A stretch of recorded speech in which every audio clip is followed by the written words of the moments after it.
राधे राधे मेरे प्यारे भाइयों बहनों माताओं व बंधुओं। आज मैं आपको सुना रही हूँ माघ मास महात्म की कथा का 15वां अध्याय। बंधुओं, आज मौनी अमावस्या भी है और यदि आप आज माघ मास महात्म की कथा को सुनते हैं तो आपके जीवन में पूर्ण सुख रहेगा। आपको दुखों का सामना नहीं करना पड़ेगा, आपके कष्टों का निवारण होगा। बोलो विष्णु भगवान की जय।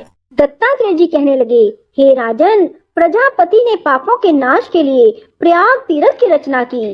गंगा जी और यमुना जी के जल धारा में स्नान का महत्व इसी प्रकार सुनो। जो इस संगम में माघ मास में स्नान करता है वह गर्भ योनि में नहीं आता। भगवान विष्णु की दुर्गम माया माघ में प्रयाग तीर्थ पर सब नष्ट कर देती है।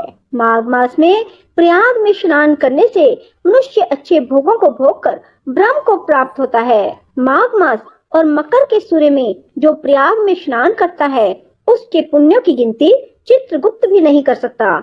100 वर्ष तक निराहार रहकर जो पुण्य प्राप्त होता है वही फल माघ मास में 3 दिन प्रयाग में स्नान करने से होता है, जो फल 100 वर्ष तक योगाभ्यास करने से मिलता है।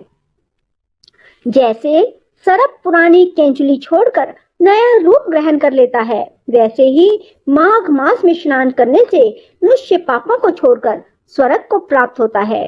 परंतु गंगा यमुना के संगम में स्नान करने से हजारों गुना फल मिलता है। हे राजन, जिसको अमृत कहते हैं वह यह त्रिवेणी ही है।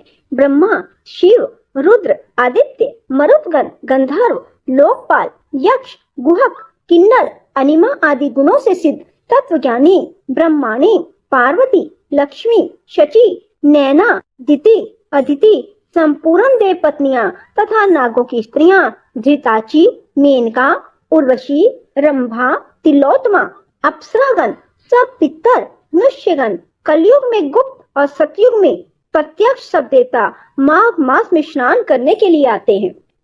इन दिनों माघ मास में प्रयाग में स्नान करने से जो फल मिलता है वह ईश्वर ही कह सकता है।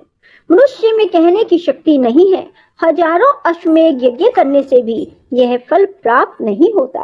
पूर्व समय में कांचन मालिनी ने इस स्नान का फल राक्षस को दिया था, इससे वह पाप मुक्त हो गया था।